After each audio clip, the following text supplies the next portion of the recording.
पहली बात करिए नेस्टेड फंक्शन। नेस्टेड फंक्शन तो तमने बधाने ज खबर छे नेस्टेड नो मतलब थाय एक फंक्शन ना अंदर बीजो फंक्शन।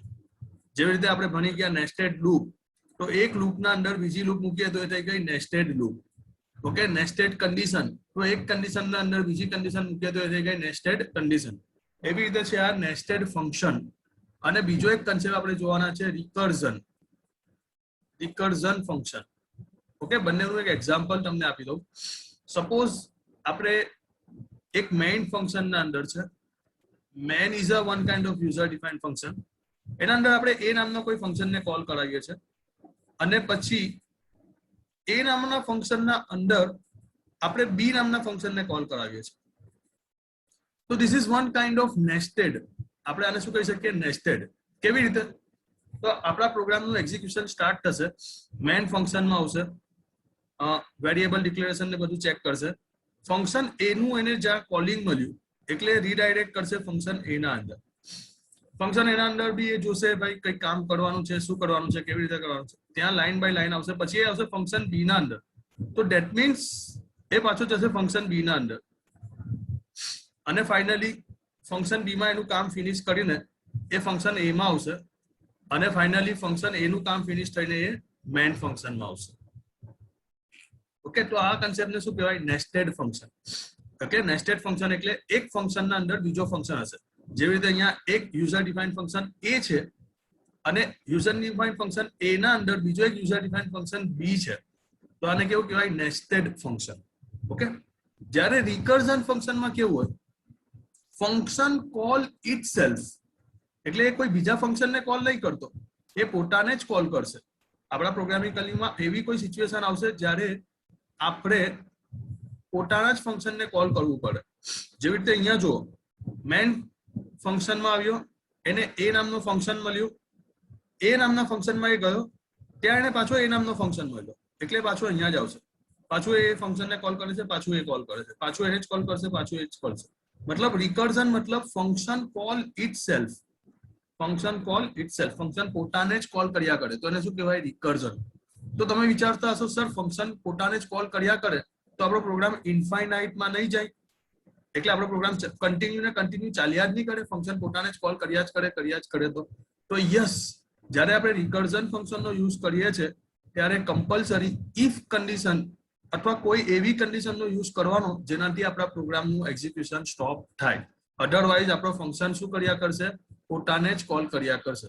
તો ફંક્શન પોતાને જ કોલ કર્યા કરશે તો એ કેવા લૂપમાં જતું રહેશે? ઇન્ફાઇનાઇટ લૂપમાં, રાઈટ। તો આઈ હોપ સો તમને બે ટોપિક સમજ પડી હશે। એક છે નેસ્ટેડ ફંક્શન। નેસ્ટેડ ફંક્શન એટલે એક ફંક્શનમાંથી બીજા ફંક્શનને કોલ કરવું, એને શું કહેવાય? Nested function. અને બીજો કયો છે? Recursion function. ઓકે, चलो तो बंने वस्तु तमने प्रेक्टिकली समझाओ नेस्टेड फंक्शन कोने कहेवाय અને રિકર્ઝન ફંક્શન કોને કહેવાય। ઓકે, આપણે શું કરી રહ્યા છે? આપણે પહેલે જોઈ રહ્યા છે nested function. Okay, nested function.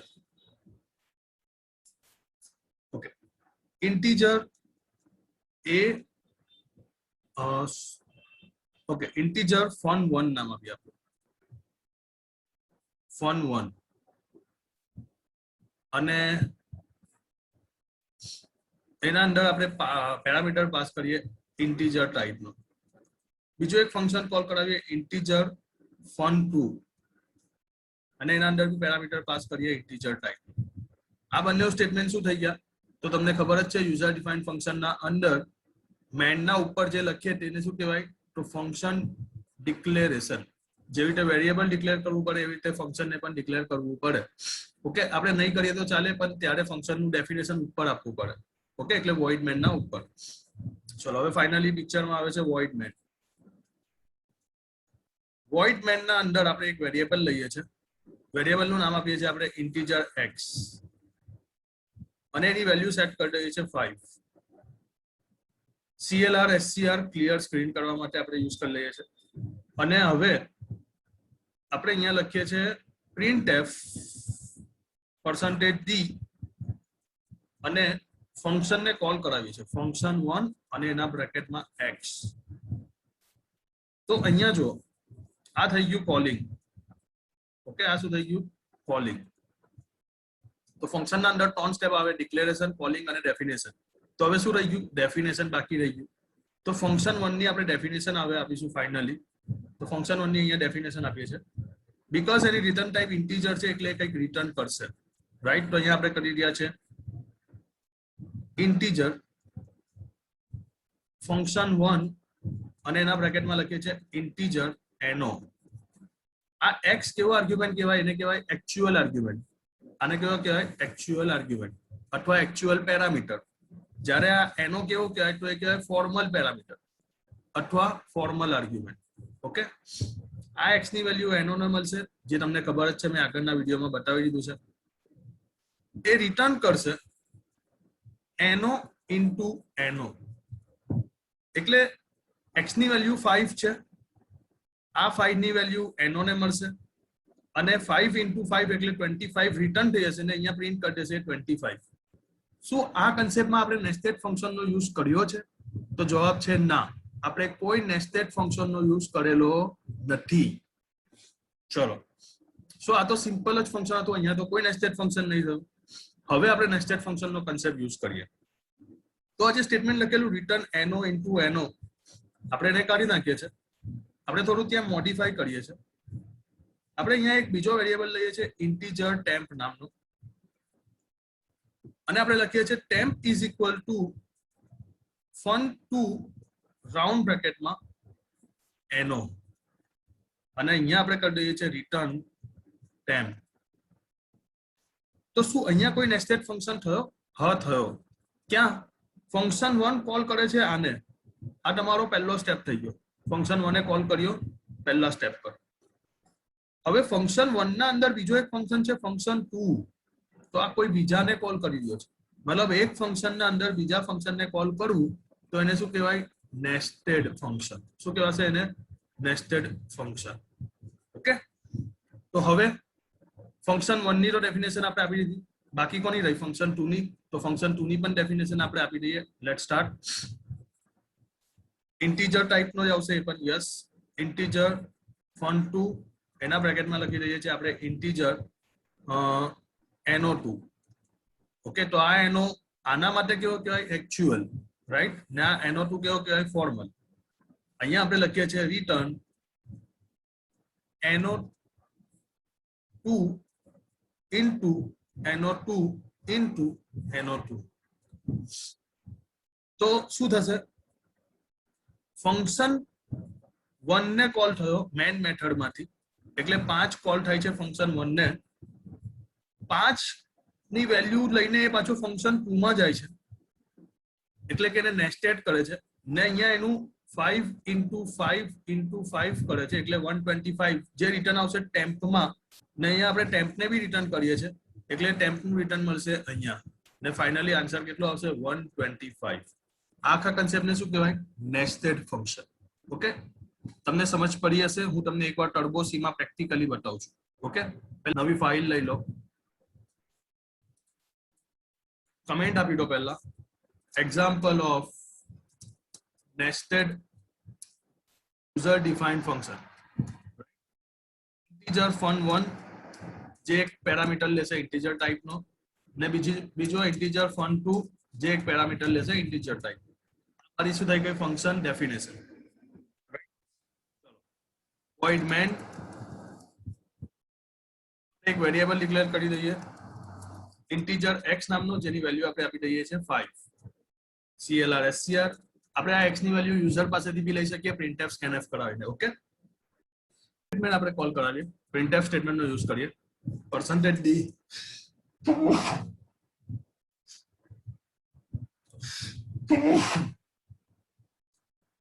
Function 1 ને આપણે કોલ કરાવીએ અને x ની વેલ્યુ પાસ કરાવીએ.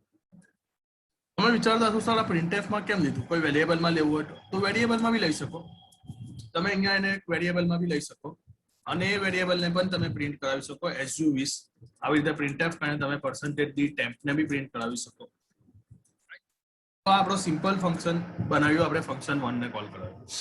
ઇન્ટીજર ફંક્શન 1 જેના અંદર આપણે ઇન્ટીજર નો નામનો એક વેરિયેબલ લઈ લીધો. આપણે અહીંયા કરીએ છીએ integer t t is equal to fun2 ને રાઉન્ડ બ્રેકેટમાં આપણે પાસ કરીએ છીએ પાછો એનો ને અહીંયા આપણે કરીએ છીએ return t integer function 2 integer no2 ને અહીંયા કરીએ છીએ return no2 into no2 into no2 આખી વસ્તુને તમે સમજશો તો હું તમને એનો એક્ઝિક્યુશન સમજાવું એનો ફ્લો સમજાવું ઓકે પહેલા પ્રોગ્રામને આપણે સેવ કરી દઈએ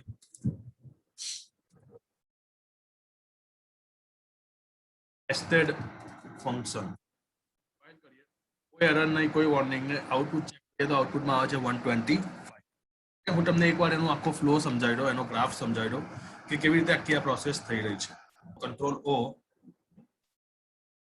ડ્રાઈવના અંદર પીસી નામનું ફોલ્ડર હશે યસ બિન નામનું ફોલ્ડર હશે એમાં નેસ્ટેડ કરીને આપણે જે ફાઇલ સેવ કરી તે yes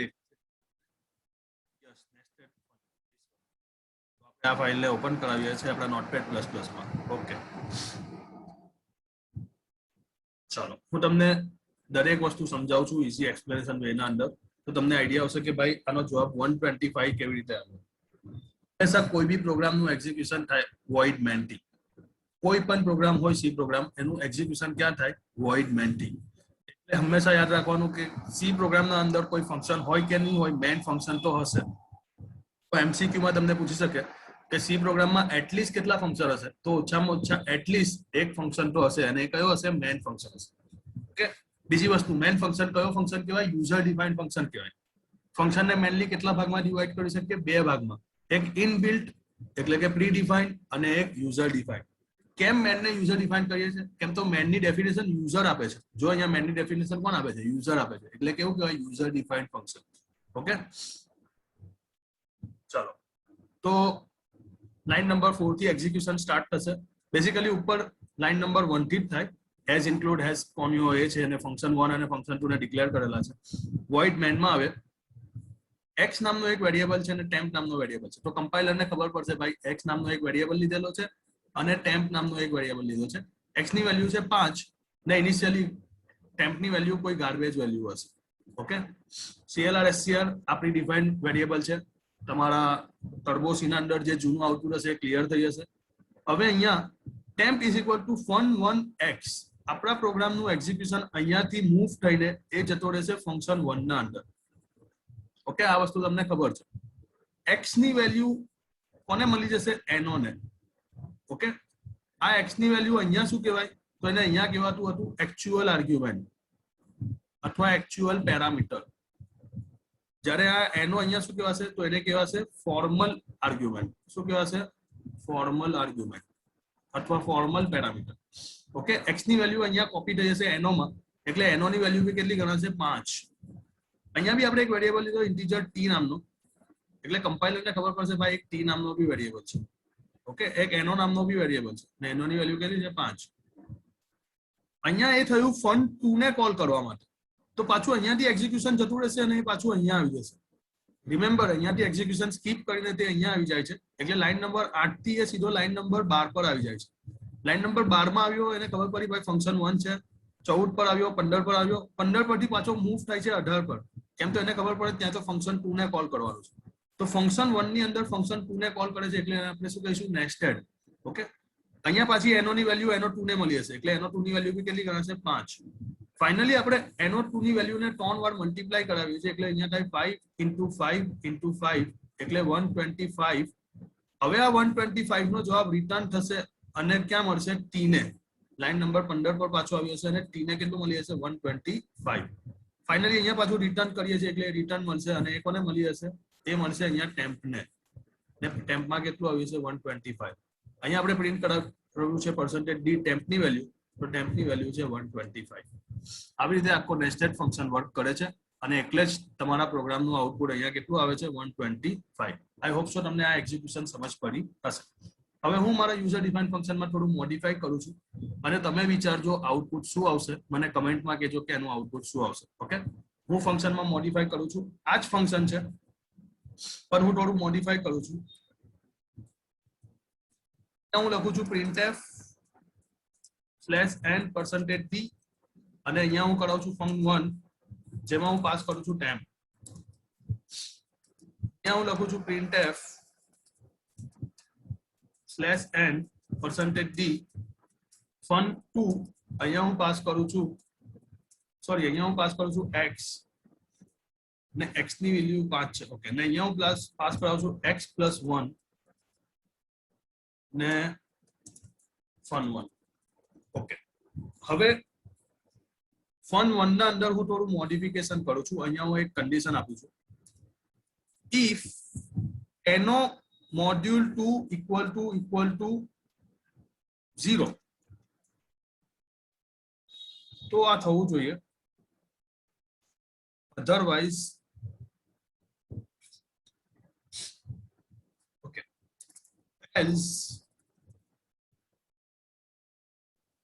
e is equal to no into no function 2 છે એને આપણે અહીંયાથી કટ કરીએ છીએ એને આપણે બાજુમાં લખીએ છીએ આપણે લખીએ છીએ ઇન્ટિજર fun2 ઇન્ટિજર no2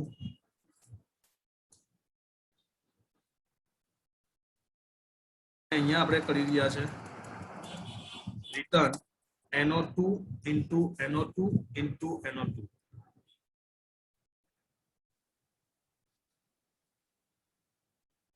અહીંયા ફંક્શન નું એક્ઝિક્યુશન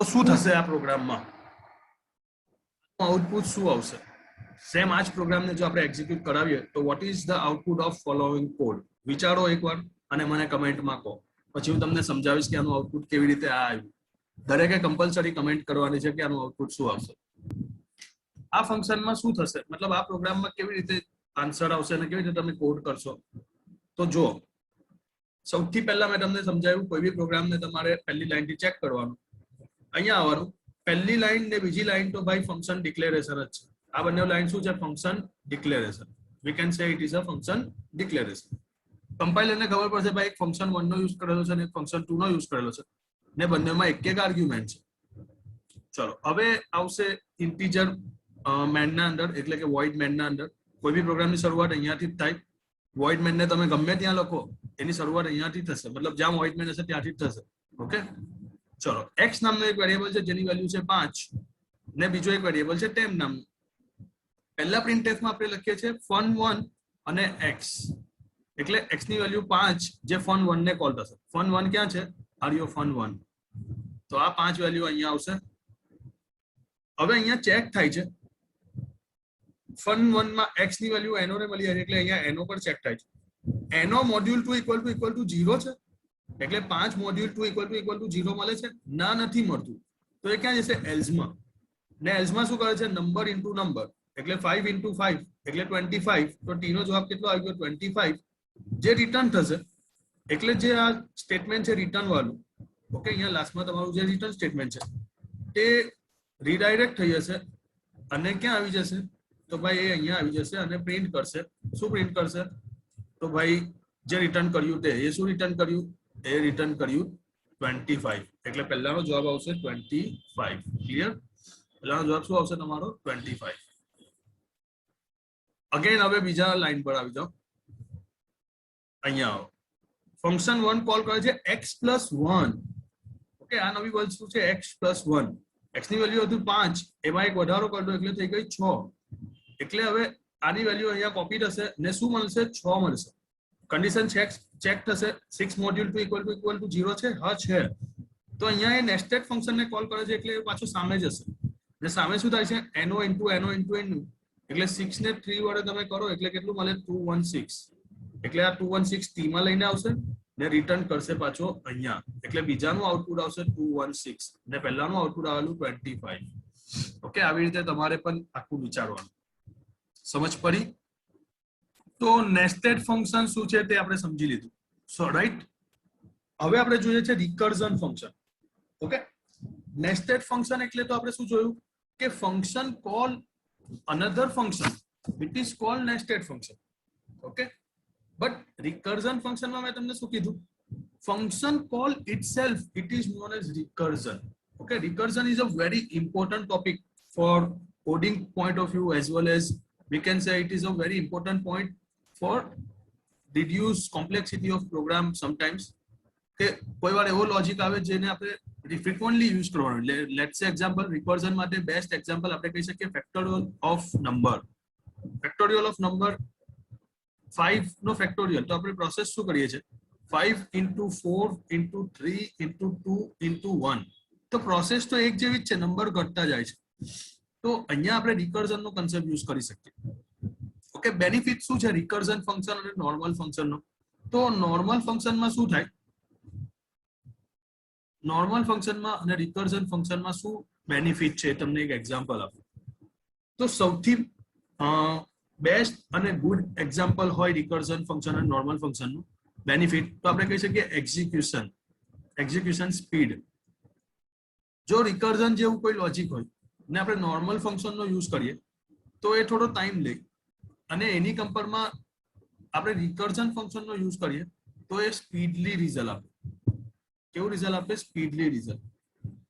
તો અત્યારે તો તમારા પ્રોગ્રામ અને તમારું લોજિક નાનું છે, પણ વિચારો તમે ગૂગલ સર્ચ એન્જિનનો કોઈ પ્રોગ્રામ કરો છો અથવા તમે બિગ ડેટા કરીને કોઈ ટેકનોલોજી છે એના પર કામ કરો છો, ત્યારે આ રિકર્ઝન ફંક્શન યુઝ કરવો કે નોર્મલ ફંક્શન યુઝ કરવો એ તમારા પર ડિપેન્ડ કરે છે. અત્યારે કન્સેપ્ટ પ્રમાણે આપણે સમજી લઈએ રિકર્ઝન ફંક્શન શું છે. ઓકે, તો ડેફિનેશન તમને ખબર પડી ગઈ.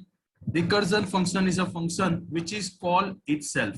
So simple definition, function call itself is known as recursion function. This is first point. Second point, remember that one exit condition is required. One exit condition is required for recursion function. એક exit condition તો હોવી જ જોઈએ. જો exit condition નહીં આપીશું તો આપણું ફંક્શન પોતાને જ કોલ કર્યા કરશે અને શેમાં જતો રહેશે?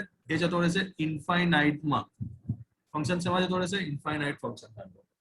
ઓકે, તો એટલે ઇન શોર્ટ એક ઇફ કન્ડિશન હોવી જોઈએ રિકર્ઝન ફંક્શનમાં.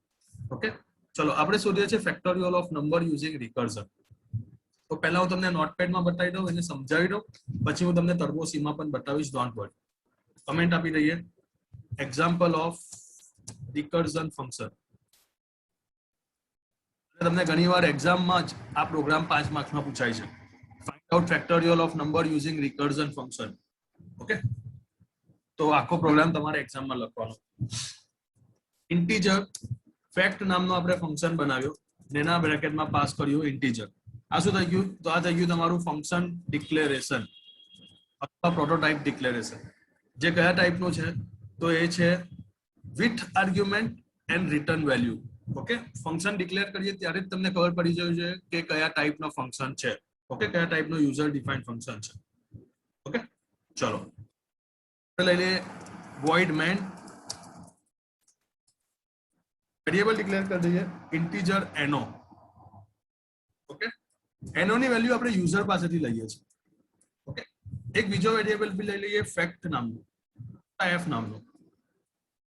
printf /n enter any number.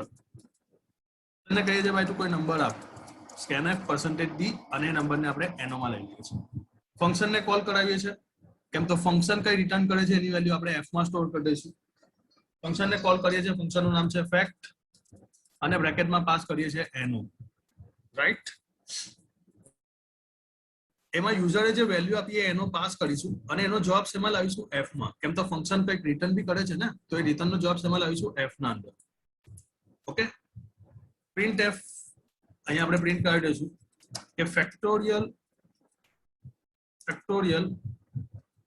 Of %d is %d. પહેલો %d એનો જે યુઝરે આપેલું તે, અને બીજો f જેમાં આપણો જવાબ આવ્યો તે get ch અને અહીંયા ઓવર મેઇન ફંક્શન. હવે આપણે ફંક્શનની શું આપવી પડે? ડેફિનેશન આપવી પડે.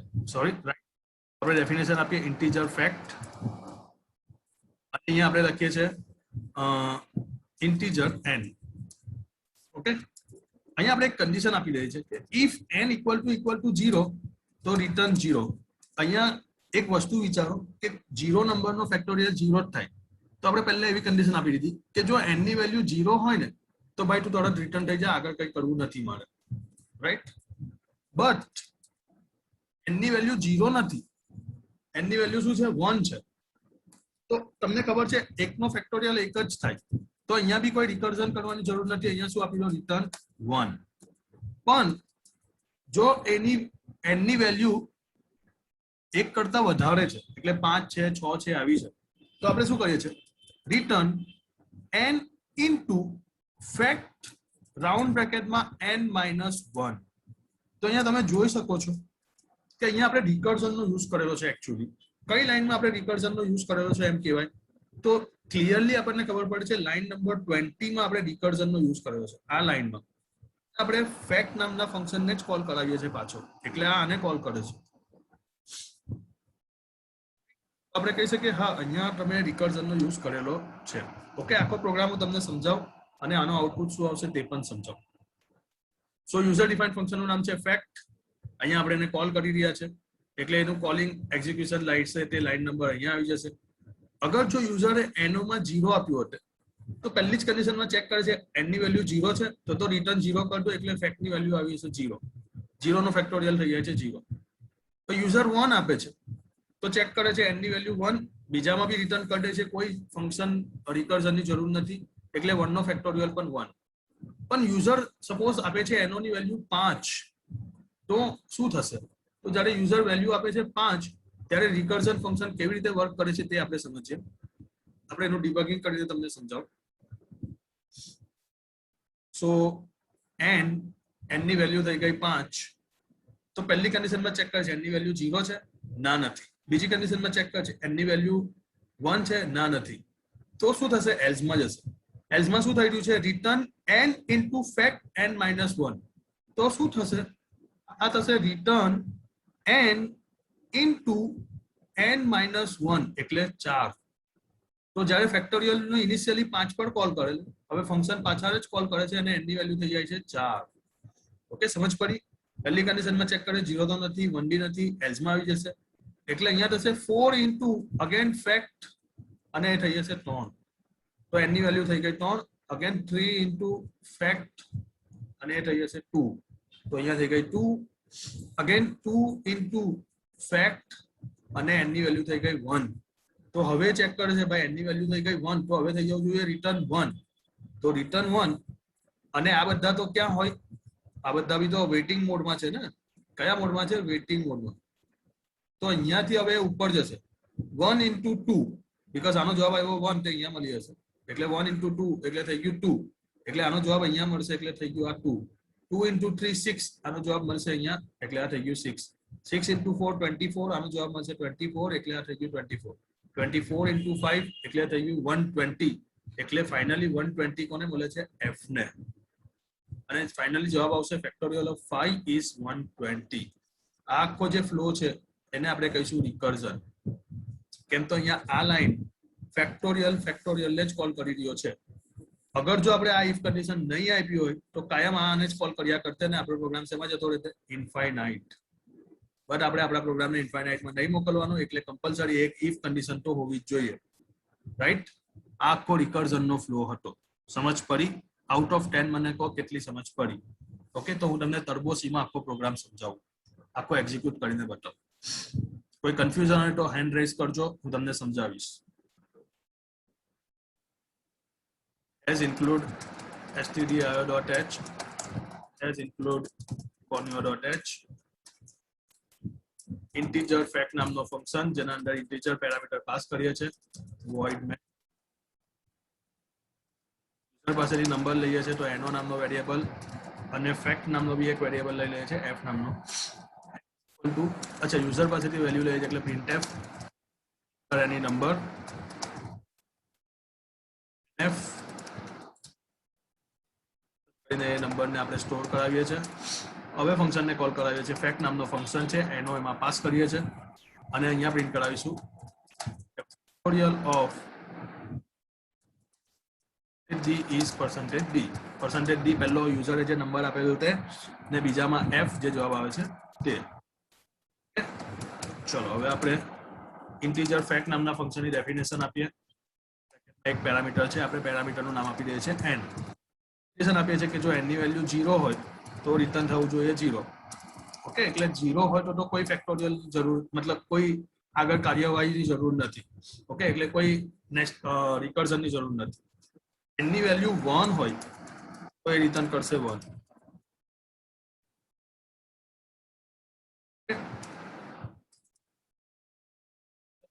અધરવાઇઝ આપણે કોનો યુઝ કરીશું? ફેક્ટોરિયલના લોજિક. તો આપણે લખીએ છીએ return n into fact round બ્રેકેટમાં n - 1. આપણો પ્રોગ્રામ સેવ કરીએ, કમ્પાઇલ કરીએ, કોઈ એરર નથી, કોઈ વોર્નિંગ નથી. આઉટપુટ ચેક કરીએ, આપણે આપીએ છીએ 5. You can see factorial of 5 is 120. Okay, મેં આખું તમને ડિબગિંગ કરીને સમજાવી દીધું છે. તે છતાં નહીં સમજ પડે તો કમેન્ટમાં પૂછજો, હું તમને ડેફિનેટલી વસ્તુ સમજાવીશ. તો અહીંયા આપણા 2 ટોપિક કવર થયા, એક નેસ્ટેડ ફંક્શન ને બીજું રિકર્ઝન ફંક્શન. ખૂબ સો તમને ટોપિકમાં સમજ પડી હશે. વિડીયો ગમ્યો હોય તો લાઈક કરજો, અને આગળ યુઝર ડિફાઇન્ડ ફંક્શનના 2 વિડીયો અવેલેબલ છે, એકવાર જોઈ લેજો. ઓકે, અહીંયા ફાઇનલી યુઝર ડિફાઇન્ડ ફંક્શનનું આખું ચેપ્ટર. કોઈને કઈ કન્ફ્યુઝન હોય તો કમેન્ટમાં પૂછી શકો, અધરવાઇઝ 1 by 1 રિમૂવ થઈ શકો છો. Good bye, have a nice day.